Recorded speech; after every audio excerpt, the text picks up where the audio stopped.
Hello students, welcome back to my YouTube channel. In this video we are going to discuss next chapter which is the Gauss law. PSCB के accordingly बेटा chapter number 3 है और CBSE के accordingly first chapter है. So unit first का ही chapter हम लोग discuss करने जा रहे हैं, Gauss law. So this is our lecture number 4. हमारा लेक्चर नंबर 4 है बेटा, जो हम MCQs की सीरीज़ कर रहे हैं. सो फोर्थ लेक्चर है क्लास 12th का. सो गॉस थ्योरम समझने से पहले सबसे पहले आप लोगों को एक चीज़ समझनी है, एरिया वेक्टर. क्या समझना है? एरिया वेक्टर क्या चीज़ है. सो बेसिक कॉन्सेप्ट्स अगर क्लियर होंगे आप लोगों को MCQs करना उतना ही ईजी लगेगा. अब एरिया वेक्टर को समझने के लिए सिंपल आप लोग इस तरह की कोई बुक ले सकते हैं. ठीक है, बुक ले, मान लीजिए मैंने इस तरह से एक बुक को रखा और मैंने बोला कि इसका एरिया वेक्टर फाइंड आउट करो. So area vector always surface के क्या होगा? परपेंडिकुलर. क्या होगा? एरिया के ऑलवेज परपेंडिकुलर. सो इसका एरिया, इसका मतलब ये रहा है इसकी सरफेस और इसका एरिया वेक्टर कैसे होगा? इस तरीके से, इसके परपेंडिकुलर. अब मान लीजिए इस सरफेस का एरिया वेक्टर निकालना है तो this is the area vector. अगर इसका निकालना है so this is the area vector. So जो भी सरफेस होगी, सरफेस के ऑलवेज परपेंडिकुलर होगा आपका एरिया वेक्टर. क्लियर हो गया? सो एरिया वेक्टर क्या है? डेफिनेशन यहाँ पे आप लोग लिख सकते हैं. Area vector is a vector of plane surface whose magnitude is the area of surface and the direction is that of the perpendicular to the plane surface. अब plane surface कोई भी हो सकती है. इस तरीके से हमने कोई प्लेन सरफेस ली. ठीक है, यहाँ पे एक छोटा सा हाईलाइट बना देते हैं. सो इसके परपेंडिकुलर होगा. परपेंडिकुलर मतलब ये रहा एरिया वेक्टर. ठीक है, एरिया वेक्टर को हम लोग लिखते हैं ds वेक्टर. ds मतलब ds n cap. n cap is the unit vector which shows the direction of your vector. Done. So ये पूरा क्या है आपका एरिया ds. ये एरिया है. ds vector is the area vector. इतनी बात हो गई क्लियर? ज़रूरी नहीं है कि इस तरह की कोई शेप होगी, कोई रैंडमली कोई भी इस तरीके की कोई भी शेप हो सकती है. ठीक है, उसमें ये वाली चीज़ होगी आपकी सरफेस और इसका परपेंडिकुलर हो गया आपका area vector ds vector. Done. अब एरिया वेक्टर को अपने लिखने का रिप्रेजेंट इस तरीके से करना है, ds vector is equal to ds n cap. Clear होगी इतनी बात? ये तो बात हो गई एरिया वेक्टर की. अब मान लीजिए इतने बड़े एरिया में मैंने क्या कर दिया, इसको पूरे इलेक्ट्रिक फील्ड के अंदर रख दिया. अब मान लीजिए ये आपका एरिया वेक्टर है, यहाँ पर मैंने एक मैग्नेट लगाया और यहाँ पे एक मैग्नेट लगाया. इसका मतलब इलेक्ट्रिक फील्ड इस तरीके से जा रही है. ठीक है, यहाँ से इस तरीके से आपकी क्या जा रही है? इलेक्ट्रिक फील्ड लाइंस जा रही हैं. अब सेकेंड डायग्राम समझते हैं. मान लीजिए इस पूरी सरफेस पे सिर्फ 10 इलेक्ट्रिक फील्ड लाइंस पास हो रही हैं. इसका मतलब कितनी नंबर ऑफ लाइंस इस पर्टिकुलर एरिया के अंदर से पास हो रही हैं, वो है आपकी इलेक्ट्रिक फ्लक्स. क्लियर हो गया क्या चीज़ है? सो चलिए डेफिनेशन देखते हैं. इलेक्ट्रिक फ्लक्स क्या है? इलेक्ट्रिक फ्लक्स बेटा, ये लेक्चर जो इंट्रोडक्शन वाला चैप्टर है, इंट्रोडक्शन वाले टॉपिक्स हैं, प्लीज़ इस वीडियो को स्किप मत कीजिए क्योंकि बहुत छोटी छोटी टर्म्स है जो आपको MCQs के बीच में नहीं पता होती. ठीक है, जब भी मैं क्लास में टेस्ट देती हूँ कि बेटा ये वाला चैप्टर आप लोग कल इसके MCQs का टेस्ट है, आप लोग क्या करते हैं? सिर्फ रिजल्ट याद करते हैं या फिर आर्टिकल को एक बार देख लेते हैं. छोटी छोटी टर्म्स आप लोग स्किप कर देते हैं और वीडियो को ध्यान से सुनना, एंड तक सुनना, ताकि आपका कोई भी टॉपिक बीच में से स्किप ना हो. अब फ्लक्स क्या चीज़ है? मान लीजिए आपने एक पर्टिकुलर एरिया लिया इस तरीके से. ठीक है, ये आपका पर्टिकुलर कोई एरिया है. यहाँ पे मैंने क्या किया? इलेक्ट्रिक फील्ड लाइंस पास करनी स्टार्ट कर दी. मान लीजिए इस तरीके से इलेक्ट्रिक फील्ड लाइंस कॉन्टिन्यूसली इसमें से पास हो रही हैं. सो ये आपकी क्या है? Electric field lines. डन. अब इसका एरिया वेक्टर कैसे होगा? मान लीजिए मैंने बुक को इस तरीके से रख दिया, इस तरीके से रख दिया और इलेक्ट्रिक फील्ड लाइन यहाँ से पास होकर यहाँ से इस तरीके से जा रही है. डायग्राम क्लियर होगी कि आपकी डायग्राम क्या है? इस तरीके की आपकी, मैंने इस तरीके से नहीं रखा, ऐसे नहीं सरफेस को रखा. सरफेस को किस तरीके से रखा? इस तरीके से, इस तरीके से. ठीक है, अब इस तरीके से. अब इलेक्ट्रिक फील्ड लाइन से ऐसे इधर से पास होकर इस तरफ से पास हो रही है. डन, ये बात हो गई क्लियर। सो इलेक्ट्रिक फील्ड डायरेक्शन किस तरफ है, इस तरफ, और इसका ds कैसे होगा, ds सरफेस की ऑलवेज क्या होगा, परपेंडिकुलर, इसका मतलब ds भी इस तरफ होगा। सो ds मैंने बना दिया डायरेक्शन, ds इस तरफ, n कैप क्या हो गया आपकी डायरेक्शन, इसका मतलब यहाँ पे थीटा कितना है 0 डिग्री, बिकॉज इलेक्ट्रिक फील्ड भी उस डायरेक्शन में है और डायरेक्शन भी उस डायरेक्शन में, दोनों चीज़ें सेम डायरेक्शन के अंदर, यहाँ पे वेक्टर डालना मत भूलना, जब सेम डायरेक्शन में होगा तो थीटा वैल्यू क्या होगी आपकी 0, cos 0 equals to 1। So electric field आपकी मैक्सिमम हो जाएगी इस केस के अंदर। अब मान लीजिए जो पहले था इस तरीके से, ठीक है, आपका सरफेस था इस तरीके से, अब मैंने सरफेस को इस तरीके से रख दिया, ध्यान से देखिए, सरफेस को पहले इस तरीके का सरफेस था, अब इस तरीके का सरफेस है। अब मान लीजिए क्या होगा, सो डायग्राम चेंज हो जाएगी, डायग्राम चेंज हो गई, इसका मतलब इस तरीके से कोई सरफेस ले लीजिए और इसमें इलेक्ट्रिक फील्ड लाइंस ऐसे जा रही है, डायग्राम को ध्यान से देख लेना, ठीक है। वैसे मैंने बुक की हेल्प लेकर आपको अच्छे से समझाने की कोशिश की है कि आप लोग कैसे डायग्राम में कंफ्यूज नहीं होना। सो ये रहा आपका सरफेस, इसका मतलब इलेक्ट्रिक फील्ड लाइंस अगेन इस तरीके से, सो ये था इलेक्ट्रिक फील्ड लाइंस इस तरीके से। अब इसका यूनिट वेक्टर कैसे होगा, इस तरीके से, perpendicular to the surface. So perpendicular कैसे होगा, यहाँ पे आप लोग परपेंडिकुलर बना सकते हैं ds वेक्टर या फिर n कैप, डन। सो यहाँ पे कितना एंगल बन रहा है 90 डिग्री, ये रहा आपका इलेक्ट्रिक फील्ड E, ये रहा आपका n कैप या फिर ds। सो यहाँ पे थीटा आपका कितना है 90 डिग्री, अगर 90 डिग्री है तो फ्लक्स कितना हो जाएगा cos 90 इक्वल्स टू 0। सो आपका फ्लक्स यहाँ पे कितना हो जाएगा 0, नॉट 0 डिग्री, फ्लक्स कितना हो जाएगा 0। हो गई इतनी बात क्लियर। दो चीज़ें हमने पढ़ी, एक पढ़ा एरिया वेक्टर ds के बारे में, सेकेंड टर्म पढ़ी इलेक्ट्रिक फ्लक्स। इलेक्ट्रिक फ्लक्स दो तरह से हम लोग रिप्रेजेंट कर सकते हैं, या तो परपेंडिकुलर या फिर पैरेलल। क्लियर हो गया इतना। चलिए अब इस पूरे टर्म को हम लोग मैथमेटिकली किस तरीके से लिख सकते हैं, उसे कहते हैं relation between the electric field intensity and electric flux. Electric flux और इलेक्ट्रिक फील्ड इंटेंसिटी का रिलेशन हमें फाइंड आउट करना है। सो किस तरीके से हम लोग किसी का रिलेशन पता कर सकते हैं। मान लीजिए ये आपके पास सरफेस है, ये आपकी क्या है इलेक्ट्रिक फील्ड, ठीक है, इलेक्ट्रिक फील्ड को लिखते हैं ई वेक्टर। अब मान लीजिए कोई पर्टिकुलर यहाँ पे मैंने सरफेस ले लिया, that is ds which is perpendicular to the surface ds, done. अब इस पर्टिकुलर एरिया के अंदर हमने क्या पता करना है, ds, इसका इलेक्ट्रिक फील्ड पता करना है। सो एरिया कितना हो गया ds, इसका परपेंडिकुलर अब हम शो नहीं कर सकते, मतलब ऊपर की तरफ होगा। सो इस तरीके से शो कर दिया ds वेक्टर, ठीक है। लिखेंगे किस तरीके से, फ्लक्स को लिखते हैं फाई के साथ, क्योंकि हम स्मॉल एरिया के अंदर फाइंड आउट कर रहे हैं। सो लिख देंगे d phi is equals to E vector dot ds vector.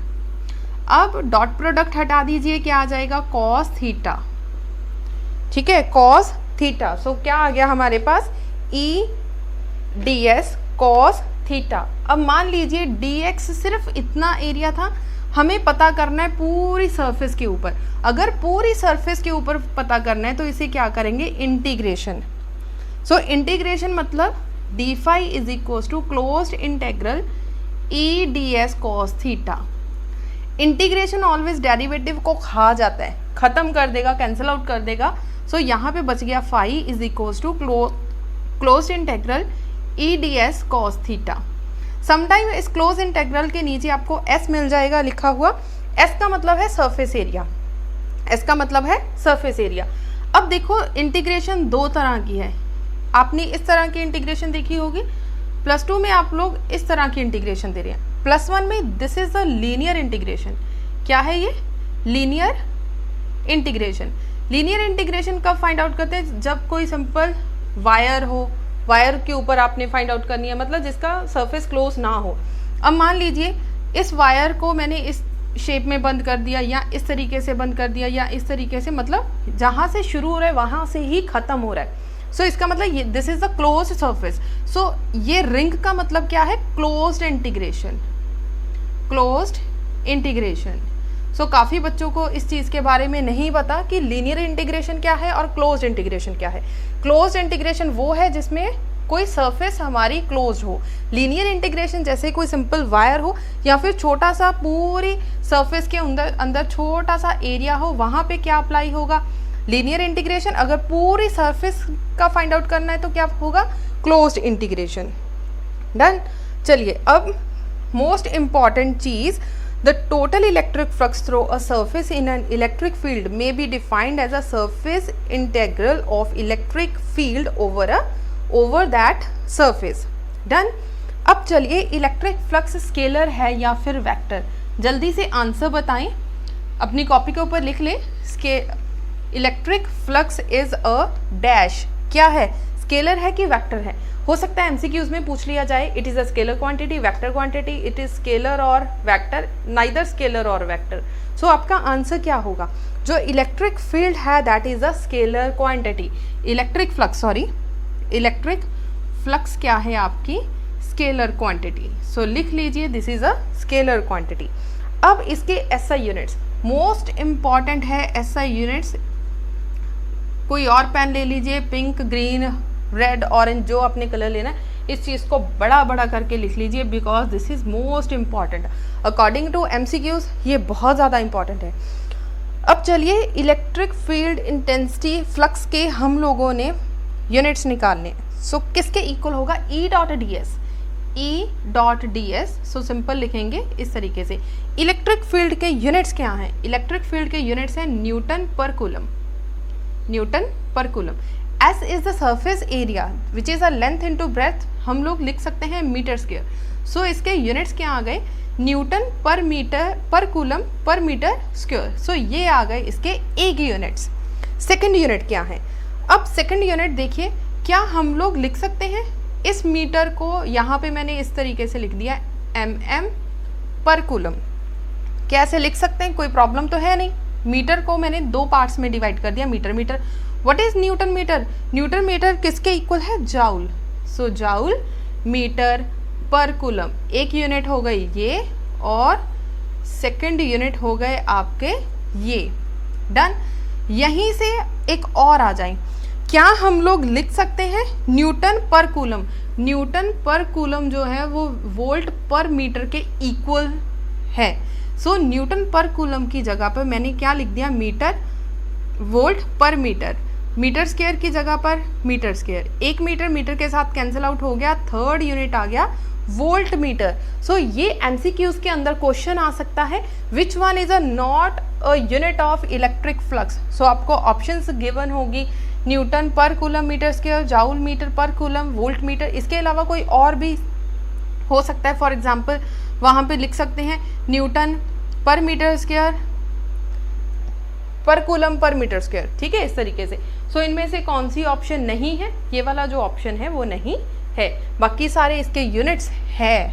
ठीक है। सो इस चीज़ को बहुत ज़्यादा क्लियरली समझ लेना और कॉपी के ऊपर नोट डाउन कर लेना, because this is the most important. Now what is the dimensional formula of electric flux? Dimensional formula of electric flux. बेटा वैसे अगर आप लोग पेपर की तैयारी कर रहे हैं तो आपको डिमेंशनल फार्मूला की +2 लेवल तक ज़रूरत नहीं है, लेकिन आप लोग अगर नीट, जेई या फिर बोर्ड के एमसीक्यूज़ की तैयारी कर रहे हैं, आपको डिमेंशनल फार्मूले अच्छे से क्लियर होने चाहिए कि डिमेंशनल फार्मूले कहाँ से बनेंगे। अब इलेक्ट्रिक फ्लक्स क्या है? EDS। ठीक है जी। अब E मतलब E आपका क्या है? Electric field which is force over charge. Force over charge. S क्या है? Surface charge density. एरिया है, सो एरिया को एरिया लिख सकते हैं। ठीक है, एरिया लिख सकते हैं। Now what is force? Force क्या है आपका? फोर्स है mLT-2 डिवाइडेड बाय चार्ज क्या है आपका? AT। बच्चे Q किसके इक्वल है? IT के। I मतलब current which is ampere, T मतलब टाइम। सो Q की जगह पर हम लोग लिख सकते हैं AT। Done. Into area. Area क्या है? Length into breadth which is L square.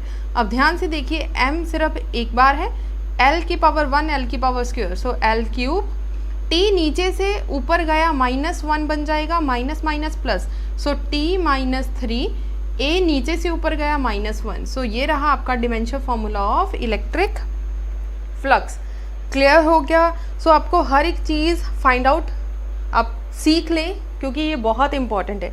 Next चलिए मेन टॉपिक के ऊपर। बच्चे यहाँ तक थे आपके बेसिक कॉन्सेप्ट्स, ये समझने बहुत ज़्यादा ज़रूरी है।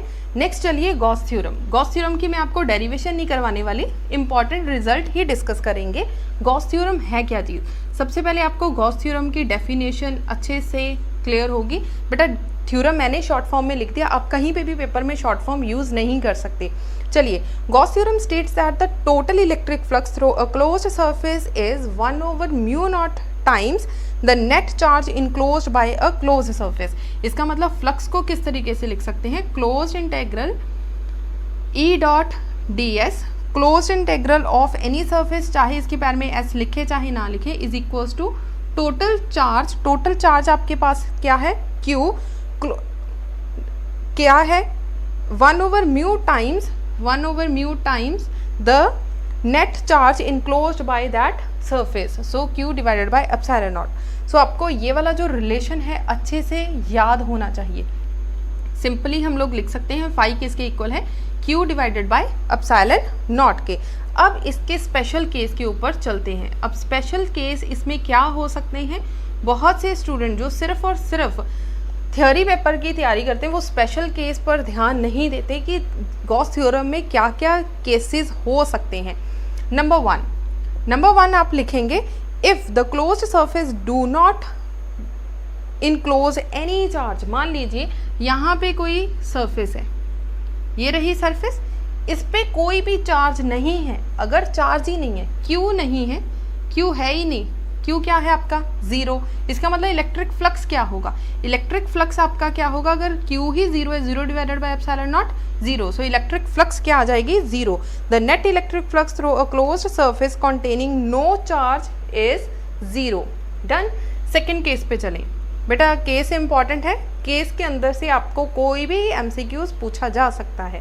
चलिए, if a closed surface enclosed N electric dipole. मान लीजिए इस पूरे सरफेस के ऊपर मैंने कोई डाइपोल रख दिया। डाइपोल का क्या मतलब है? अपने दो डाइपोल्स, दो चार्जेस रख दिए, which is -Q and +Q। ये रहा दो चार्जेस, इन दोनों के बीच का डिस्टेंस कितना है? 2L। अब डाइपोल के अंदर आपका चार्ज कितना होगा? सो लिखिए net charge on electric dipole, net charge on electric dipole, एक -Q है और एक +Q है। सो टोटल चार्ज कितना हो गया? 0। इसका मतलब फ्लक्स कितना हो गया? 0, क्योंकि Q की वैल्यू आपके पास 0 आ गई। In this case the inward electric flux, अंदर वाला जो फ्लक्स है वो कितना होगा? And outward electric flux cancel out with each other, एक दूसरे को कैंसल आउट। अंदर वाला फ्लक्स और बाहर वाला फ्लक्स एक दूसरे को क्या कर देगा? कैंसल आउट कर देगा, जिसकी वजह से आपका फ्लक्स कितना हो जाएगा? 0। इस कॉन्सेप्ट का थर्ड और लास्ट स्पेशल केस है if the medium surrounding the charge has dielectric constant K। अब मान लीजिए कि कोई मीडियम है, सराउंडिंग द चार्ज, इस चार्ज के आसपास हमने कोई डाइलेक्ट्रिक कांस्टेंट K रख दिया। अब क्या होगा? Phi is equals to Q divided by epsilon naught. अब K के साथ हम लोगों ने क्या कर दिया? डिवाइड कर दिया। सो ये आ गया आपका न्यू फ्लक्स, अगर आपने इसमें कोई डाइलेक्ट्रिक कांस्टेंट K को इंट्रोड्यूस करवा दिया। क्लियर हो गया बेटा? ये थे गॉस थ्योरम के स्पेशल केस। अब इसके बाद हम लोग डिस्कस करेंगे कि नॉलेज प्लस कुछ क्वेश्चंस हैं, कुछ टॉपिक्स हैं जो आपको अच्छे से लर्न होने चाहिए, क्लियर होने चाहिए कि कैसे आ रहे हैं। These are the most important points. So इसे बहुत ही केयरफुली लर्न करना और अपनी कॉपी के ऊपर इसको नोट डाउन ज़रूर कर लेना। Total electric flux through a close surface is given by, क्या है आपके पास? Close integral E dot D S. यहाँ पे क्लोज इंटेग्रल का क्या मतलब है? Circle in an integration sign indicates that integration is to be taken over a closed surface. यहाँ पे किसी क्लोज्ड सरफेस के ऊपर हम लोग इंटीग्रेशन ले रहे हैं। नेक्स्ट है Gauss theorem hold good for any closed surface. किसी भी क्लोज सरफेस के अंदर अगर हमने इलेक्ट्रिक फील्ड या फ्लक्स को पता करना है तो हम लोग गॉस थ्योरम की हेल्प से उसे फाइंड आउट कर सकते हैं। ठीक है, जो इलेक्ट्रिक फील्ड है, इलेक्ट्रिक उसमें क्या था, सिंपल एक लाइन हो गई, सिंपल एक एरिया हो गया, ठीक है, उसमें फाइंड आउट करते थे। लेकिन अगर कोई भी क्लोज्ड सरफेस आ जाए वहाँ पर गॉस थ्योरम अप्लाई करना सबसे ज़्यादा बेटरली वो एक्सप्लेन कर सकता है या उसे गुड माना जाता है। आगे चलिए, outward electric flux through a closed surface is taken as positive. This is the most important point जो आप लोगों को नहीं पता होगा। आई एम 100% श्योर कि आप लोगों को ये पॉइंट नहीं पता होगा। देखिए, आउटसाइड इलेक्ट्रिक फ्लक्स, अगर किसी सरफेस के आउटवर्ड हम लोगों ने इलेक्ट्रिक फ्लक्स फाइंड आउट करना है, that is taken as positive, तो उसे हम लोग पॉजिटिव में काउंट करते हैं। Inward flux through a closed surface, अगर किसी क्लोज सरफेस के अंदर आप लोग कोई फ्लक्स पता कर रहे हैं, that is taken as negative, so उसे हम लोग नेगेटिव कंसिडर करते हैं। इसलिए पीछे वाला एक कॉन्सेप्ट था जो हमने सेकंड केस किया था, नेट चार्ज कितना होगा। नेट चार्ज क्या होगा, इनवर्ड एंड आउटवर्ड जो इलेक्ट्रिक फ्लक्स था उसने एक दूसरे को कैंसिल आउट कर दिया, ठीक है, जिसकी वजह से आपका चार्ज कितना, इलेक्ट्रिक फ्लक्स कितना हो गया, 0। सो ध्यान रखना कि इनवर्ड क्या होगा आपका नेगेटिव और आउटवर्ड क्या होगा आपका पॉजिटिव। नेक्स्ट है, Gauss theorem gives relation between electric field and charge. Electric field और चार्ज का ये हमें रिलेशन देता है, Q divided by epsilon naught है, या फिर इसे लिख सकते हैं E dot D s vector is equals to Q divided by epsilon naught. Charge और इलेक्ट्रिक फील्ड का आपस में हमें रिलेशन एक्सप्लेन करता है। नेक्स्ट आ जाइए, the net flux through a closed surface due to a charge lying outside the closed surface is 0। अगर नेट फ्लक्स फाइंड आउट करें outside the surface is taken as 0।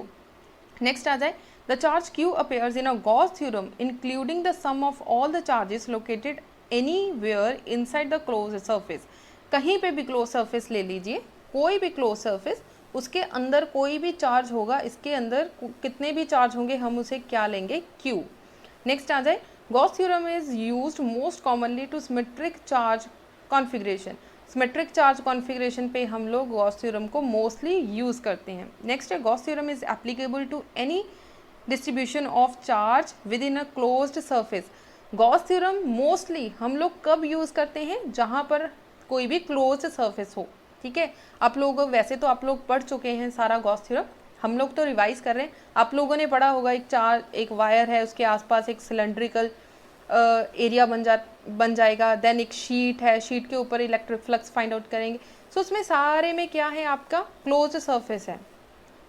Next आ जाइए, Gauss theorem is based upon inverse square dependence E on distance. मतलब Gauss theorem inverse law को ओबे करेगा। हो सकता है MCQs में आपको पूछ लिया जाए कि कौन सा लॉ ओबे करता है, नहीं करता। सो इनवर्स स्क्वायर लॉ को ओबे करेगा। नेक्स्ट है, Gauss theorem is applicable to stationary as well as a readily moving charge. बहुत सारे क्वेश्चंस ऐसे होते हैं, इलेक्ट्रिक फील्ड के अंदर भी हमने ये चीज़ करी थी कि क्या एक स्टेशनरी चार्ज के ऊपर इलेक्ट्रिक फील्ड है, स्टेशनरी चार्ज के ऊपर इलेक्ट्रिक फील्ड है, लेकिन मैग्नेटिक फील्ड, इलेक्ट्रिक फील्ड है बट मैग्नेटिक फील्ड नहीं है। अब हो सकता है क्वेश्चन आ जाए, क्या एक स्टेशनरी चार्ज के ऊपर हम लोग गॉस थ्योरम अप्लाई कर सकते हैं? बिल्कुल कर सकते हैं। चाहे आपका इलेक्ट्रॉन रेस्ट के ऊपर है, चाहे मूविंग है, इस पर हम लोग गॉस थ्योरम अप्लाई कर सकते हैं। नेक्स्ट आ जाए, the number of electric lines of force that outward from 1 coulomb of positive charge. So Q की वैल्यू कितनी होगी, Q divided by epsilon naught. Phi की वैल्यू कितनी होगी, Q divided by epsilon naught. अब Q आपने लेना है 1 कूलम, 1 डिवाइडेड बाई एप्सिलॉन की वैल्यू कितनी है, 8.85 इंटू 10 टू द पावर -12। अब इसे सॉल्व करके देखें, 1.13 इंटू 10 टू द पावर 11 जो है आपका फ्लक्स आ जाएगा। Number of electric field lines of force that outward from 1 coulomb of charge. अगर 1 कूलम पर चार्ज पर इतनी इलेक्ट्रिक फील्ड लाइंस जाएंगी तो आपका फ्लक्स कितना होगा, मतलब कितनी नंबर ऑफ लाइंस होंगी, 1.13 इंटू 10 टू पावर 11। 11 देख सकते हैं, 0 के पीछे 11 जीरोज लगा लो, इतनी ज़्यादा इलेक्ट्रिक फील्ड लाइंस इसमें पास हो सकती है। नेक्स्ट चलते हैं हम गॉसियन सरफेस पर। आपके सामने एक डायग्राम है जिसपे ऐसी सरफेस को हम लोग गॉसियन सरफेस कहते हैं। Gaussian surface around a charge Distribution is a closed surface such that electric field intensity at every point on the surface is same and the electric field due to charge is really outward. So outward आपकी electric flux field होगी और सारी surface के ऊपर आपका जो close surface है सारी के ऊपर इलेक्ट्रिक फील्ड इंटेंसिटी हर एक पॉइंट के ऊपर सेम रहेगी। क्लियर हो गया? सो इस तरह का आपका कोई भी जो सरफेस हो सकता है। अब मोस्ट इम्पॉर्टेंट क्वेश्चन है कि गॉस लॉ हम लोग किस सरफेस पे अप्लाई कर सकते हैं। क्वेश्चन आ सकता है linear surface, closed surface, Gaussian surface. So इस तरह से क्लोज्ड सरफेस और गॉसियन सरफेस के अंदर बेटा आप लोगों ने कंफ्यूज नहीं होना। कंफ्यूज क्यों नहीं होना आपने? मान लीजिए कोई गॉसियन सरफेस है। गॉसियन सरफेस ऐसी जैसे ये आपको एक बॉल दिख रही है, ये आपको कोई इस तरह से जो टायर है इस तरह कोई सरफेस दिख रहा है।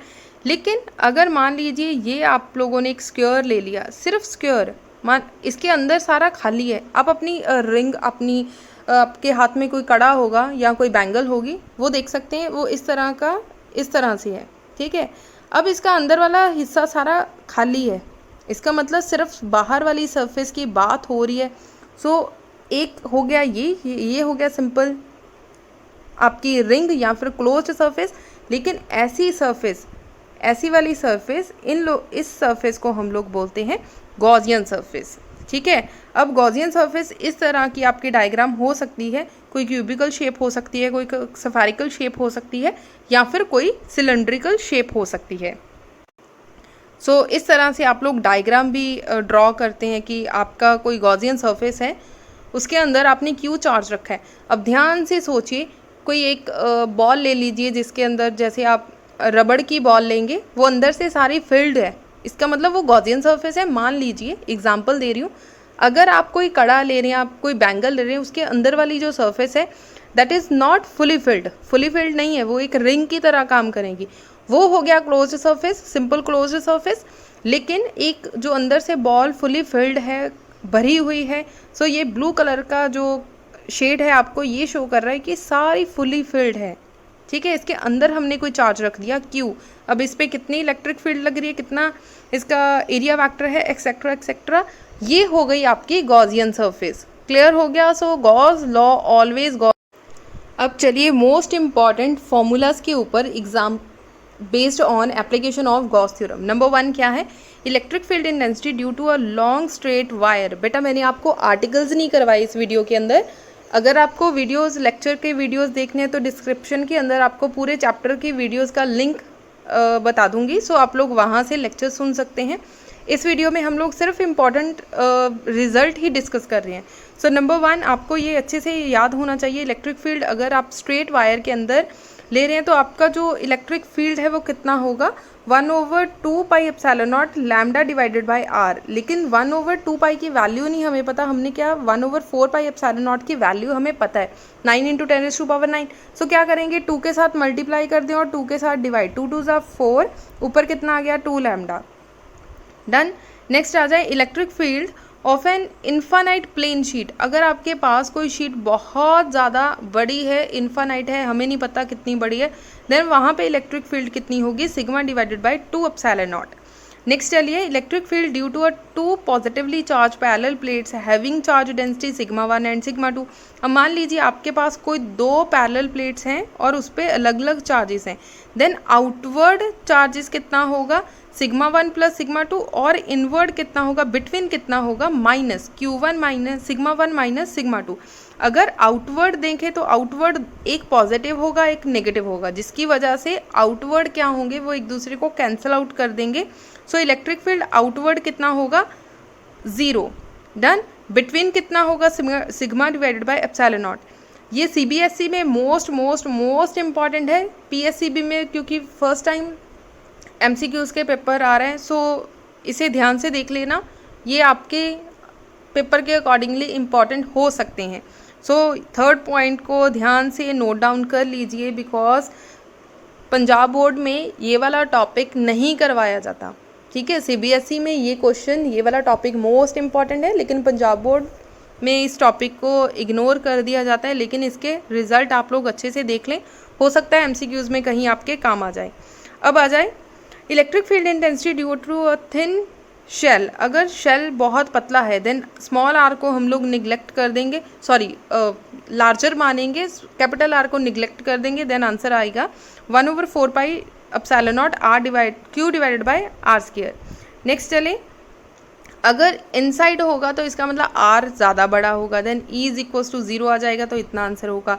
Then electric field at a point due to a solid sphere having uniform charge density, अगर उसकी चार्ज डेंसिटी अलग अलग होगी, outside inside at the surface अलग अलग वैल्यू होगी। सो आपको अलग अलग वैल्यू एक बार याद करनी पड़ेगी ताकि आपके एमसीक्यूज़ बहुत अच्छे से सॉल्व हो जाएं। ठीक है, यहाँ पर Q की वैल्यू स्टैंडर्ड है which is 1/4 pi epsilon 4/3 pi r cube. ठीक है, क्योंकि यहाँ पे उसकी डेंसिटी भी कंसिडर की जाएगी तो साथ में लिख दिया रो। अब इसके यूनिट्स क्लियरली याद कर लेना, चार्ज के coulomb, lambda coulomb per metre, sigma के coulomb per metre square. Otherwise मैंने ये लास्ट वीडियो में भी आपको ये फॉर्मूलेज अच्छे से बताए हैं कि इसके फॉर्मूले इस तरीके से कैसे हो सकते हैं। सो चलिए यहाँ तक थे बेटा आपके सिंपल फॉर्मूले हमने डिस्कस करें। नेक्स्ट हम लोग स्टार्ट करने जा रहे हैं एमसीक्यूज़। सो फर्स्ट क्वेश्चन है हमारे सामने, a charge Q is enclosed in a cube. बेटा सबसे पहले आप लोग एक क्यूब ड्रॉ कर लीजिए, cube at the centre of electric flux. इस तरह से सबसे पहले एक क्यूब हमने ड्रॉ कर लिया। ठीक है, इसके सेंटर में आप लोगों ने then electric flux associated with two opposite faces, two opposite faces पे आप लोगों ने इलेक्ट्रिक फ्लक्स फाइंड आउट करना है। इलेक्ट्रिक फ्लक्स बेटा किसके इक्वल है, phi is equals to Q divided by epsilon not. यहाँ पे एक क्यूब है, क्यूब के कितने फेसेस हैं, 6 फेसेस। सो यहाँ पे आ गया 6 एप्सिलॉन नॉट। हमें पता कि किस पे करना है, एनी टू ऑपोजिट फेसेस पे मल्टीप्लाई बाय 2, 2 1 ज़ा 2, 2 3 ज़ा 6। सो आ गया 3 Q divided by 3 epsilon naught. Q divided by 3 epsilon naught is the first answer. So इसका आंसर आ गया first option. So next question देखिए, electric flux through a closed surface in a free space enclosed charge. So enclosed charge बेटा कितना है, हम लोग definition में भी ऑलरेडी पढ़ चुके हैं, which is phi is equals to Q divided by epsilon naught. So simple आ जाएगा Q divided by epsilon naught. So इसका आंसर आ जाएगा C। ठीक है जी, सो इसका आंसर आ जाएगा C। नेक्स्ट देखिए, electric flux through a closed surface, कोई क्लोज्ड सरफेस है आपके सामने, enclosed in an electric dipole. So उस पर इलेक्ट्रिक डाइपोल कितना होगा, ध्यान से क्वेश्चन पढ़ें। Electric flux through a closed surface, कोई क्लोज्ड सरफेस है उस पर इलेक्ट्रिक फ्लक्स है। इलेक्ट्रिक फ्लक्स मतलब नंबर ऑफ लाइंस उसमें इस तरीके से पास कर रही हैं। ठीक है, सो ये होगी आपकी इलेक्ट्रिक फील्ड, डायरेक्शन पर्टिकुलर होगी। इनक्लोजिंग एन इलेक्ट्रिक डाइपोल, यहाँ पे कितने इलेक्ट्रिक डाइपोल हैं, क्योंकि यहाँ पे बहुत सारी इलेक्ट्रिक फ्लक्स है, इसका मतलब यहाँ पे कोई 2 डाइपोल्स नहीं हो सकते। डाइपोल कब होंगे, जब -Q और +Q चार्ज होंगे, लेकिन यहाँ पे तो इलेक्ट्रिक फ्लक्स बोला है कि बहुत सारी इलेक्ट्रिक फ्लक्स है। सो डाइपोल कितने होंगे, 0, कोई भी डाइपोल यहाँ पर नहीं होगा। नेक्स्ट चलिए, द इलेक्ट्रिक फ्लक्स, आपके पास कोई इलेक्ट्रिक फ्लक्स है, अ closed surface enclosing a charge Q is Q divided by epsilon not. What will be the electric flux through this closed surface if it's size is tripled. मान लीजिए इसका size आपने बड़ा कर दिया, कोई आपके पास क्लोज्ड सरफेस है इस तरीके का, इस पे जो आपको चार्ज गिवन है वो कितना है, Q divided by epsilon naught. अब इसका ट्रिपल साइज बड़ा कर दिया, साइज को बड़ा कर दिया।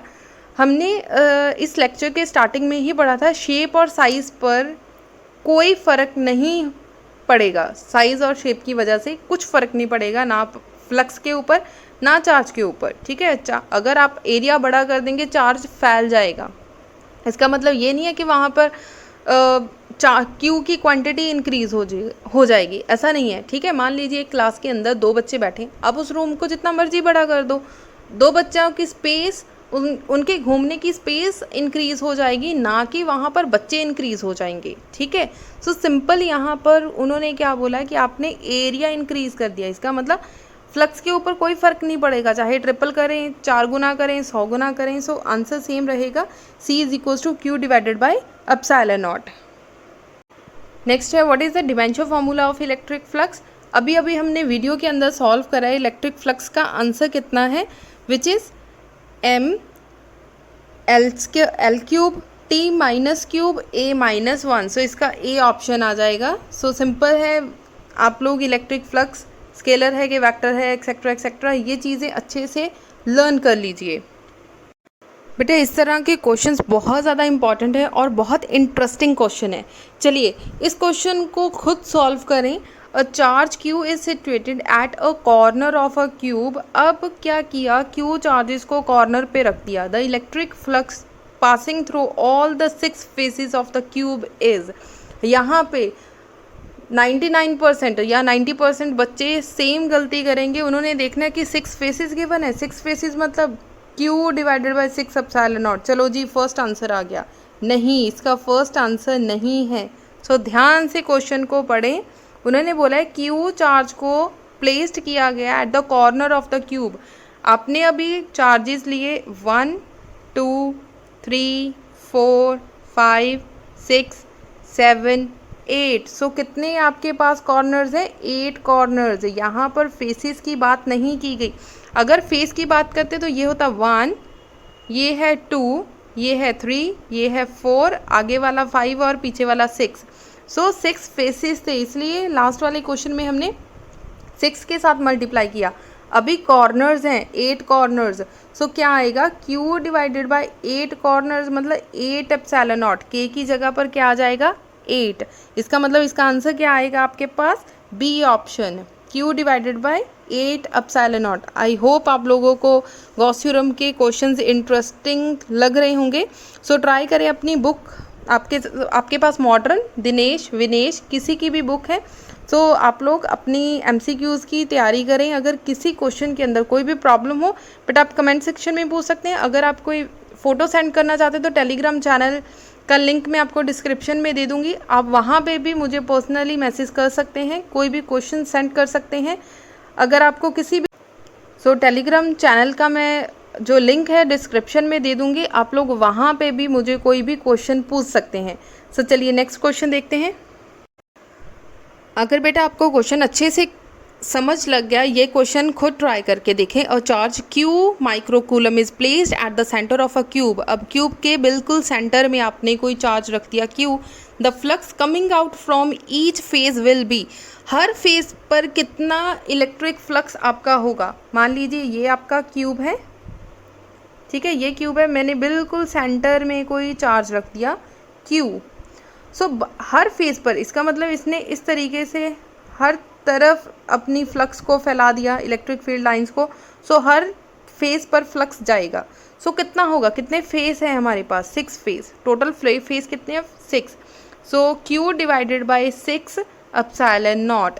क्योंकि यहाँ पे क्या है, माइक्रोकूलम, माइक्रो को कूलम में कन्वर्ट करें 10⁻⁻⁶ कूलम। सो आंसर आ जाएगा A, Q divided by 6 epsilon naught into 10⁻⁻⁶। Next question देखिए। Arrangement of a charge are shown in a figure.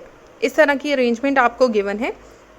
Flux linked with the closed surface P and Q। आपके पास 2 surface given है, एक P है। First diagram कौन सी है, P, और second diagram कौन सी है, Q। ये क्या है, Q, और ये क्या है, P।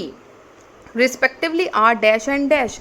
इस पे चार्ज कैसा होगा, सबसे पहले फर्स्ट डायग्राम देखते हैं। ऑप्शंस पे मत जाएं, पहले इसे समझें क्या है, ठीक है। बाहर वाला हम लोग कंसिडर नहीं करेंगे उसे, ना ही उसे देखकर कंफ्यूज हों। सो ये रहा आपका एक सरफेस, इसमें एक पॉजिटिव चार्ज है और एक नेगेटिव चार्ज है। इन दोनों ने एक दूसरे के इफेक्ट को क्या कर दिया, कैंसिल आउट। बच गया सिर्फ ये। यहाँ पे इलेक्ट्रिक फील्ड कितनी है, -Q divided by epsilon naught. Done. चलिए सेकेंड डायग्राम के ऊपर बाहर वाले को निगलेक्ट कर दें, कंफ्यूज ना हो। पॉजिटिव ने नेगेटिव के इफेक्ट को कैंसिल आउट कर दिया, बच गया सिर्फ पॉजिटिव। सो इलेक्ट्रिक फील्ड यहाँ पे कितना है, Q divided by epsilon not. यहाँ पे क्या है, पॉजिटिव का, और फर्स्ट वाले पे क्या है, नेगेटिव। सो आंसर देख लीजिए आपका कौन सा है, सी ऑप्शन। नेगेटिव है फर्स्ट वाले में और सेकंड में क्या है, पॉजिटिव। डन।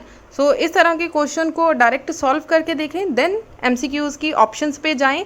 अदरवाइज आप लोग ऑप्शंस देखेंगे तो डेफिनेटली कंफ्यूज हो जाएंगे इसमें क्या करना था या क्या है। चलिए आज के इस वीडियो का बेटा लास्ट क्वेश्चन है। आप लोग इसके बाद अपनी बुक की हेल्प ले सकते हैं, या फिर एक मॉक टेस्ट होगा आपका, उसमें भी क्वेश्चंस हो सकता है आपको कोई अलग से क्वेश्चन मिल जाए। सो तैयारी गॉस थ्योरम की अच्छे से करना। सो चलिए, electric field intensity at a point in between. अब ध्यान से देखना, electric field intensity at a point in between. मैंने आपको बोला था कि ये टॉपिक सीबीएसई में इंपॉर्टेंट है, लेकिन पंजाब बोर्ड में ये क्वेश्चन कम आएगा। लेकिन देखिए पंजाब बोर्ड का क्वेश्चन आ गया, सो ध्यान से देखना इसको। And outward to thin separated parallel sheets of infinite dimensions with like charges of surface charge density sigma dash and dash respectively। पहले इन बिटवीन की बात करते हैं। इन बिटवीन पता है हमें क्या आंसर आएगा, 0, और आउटवर्ड क्या आंसर आएगा, sigma divided by epsilon not. उन्होंने बोला है इन बिटवीन आंसर कितना आएगा, 0, और बाहर आउटवर्ड कितना आएगा, sigma divided by epsilon naught. So इसका आंसर चेक कर लो बेटा, कौन सा आंसर आएगा। इसका आंसर है बी। फर्स्ट का आंसर क्या है, 0, सेकंड का क्या है, sigma divided by epsilon naught. Done. So यहाँ तक बेटा हमने गॉस थ्योरम के एमसीक्यूज प्रिपेयर करें। आप ये वीडियो अपने सारे फ्रेंड सर्कल तक शेयर करना मत भूलना। वीडियो को लाइक ज़रूर कर देना। अगर किसी क्वेश्चन में कोई प्रॉब्लम हो तो कमेंट सेक्शन में पूछ लेना। सब्सक्राइब करना बिल्कुल मत भूलना, क्योंकि मैं रोज़ देखती हूँ कि मेरे यूट्यूब चैनल के ऊपर न्यू व्यूवर्स बहुत ज़्यादा हैं, लेकिन जो सब्सक्राइब कर रहे हैं, जो वीडियो देखते हैं और चले जाते हैं, लाइक करते हैं या फिर शेयर करते हैं कि नहीं करते, लेकिन सब्सक्राइब करना भूल जाते हैं। सो वीडियो को सब्सक्राइब करना मत भूलिएगा, ताकि नेक्स्ट आने वाली वीडियो जो हमारा कॉन्टीन्यूसली एमसीक्यूज़ की सीरीज़ चल रही है, सो नेक्स्ट जो लेक्चर होगा वो होगा इलेक्ट्रिक पोटेंशियल के ऊपर। सो अपनी गॉस थ्योरम का टेस्ट देने के बाद इलेक्ट्रिक पोटेंशियल जो है अपना लेक्चर प्रिपेयर करके रखना, अपने टॉपिक्स को प्रिपेयर करके रखना। जब मैं आपके लिए वीडियो लेकर आऊँ तो आप लोगों को क्वेश्चंस आते हों। ठीक है जी, थैंक यू सो मच।